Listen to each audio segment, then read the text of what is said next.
we're going to talk about ionic compounds in this video.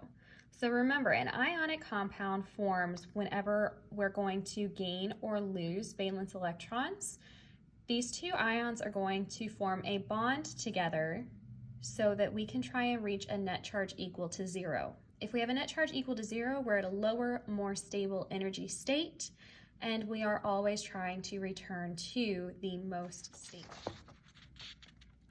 An ionic bond will always form between a cation and an anion.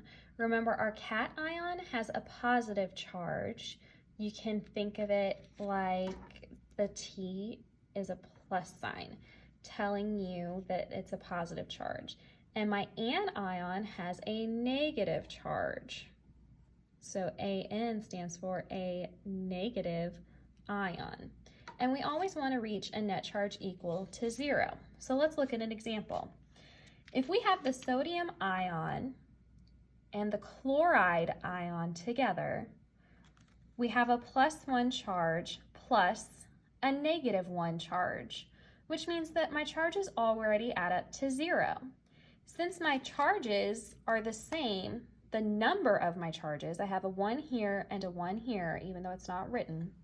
Since the number of my charges is the same, I only need one of each ion in my overall compound to achieve that net charge equal to 0.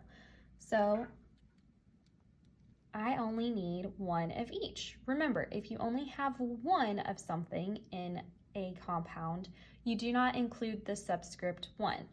So the formula of these two ions together would be NaCl.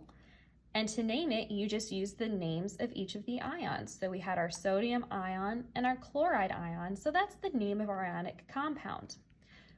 But what happens if we have different numbers? In this example, we have the magnesium ion as our cation and our chloride ion for our anion. Remember, we will always have one positive and a negative charge to form my ionic compound. So in this event, we have +2 plus -1. Now that does not equal 0. So what we have to do is we have to balance out those charges.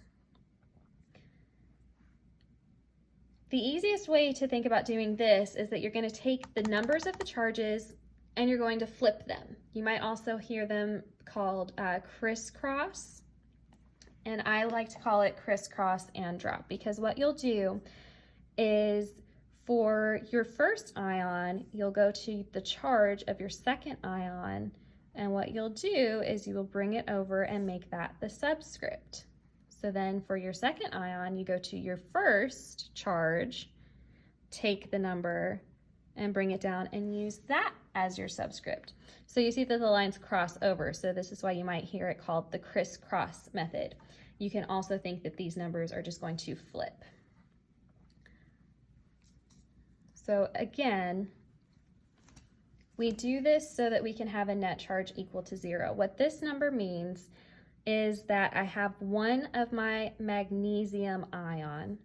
This subscript tells me that I have 2 of my chloride ion. When we take that into account, I have 2 positives. 2 times -1 would be -2. So now my net charge does equal 0.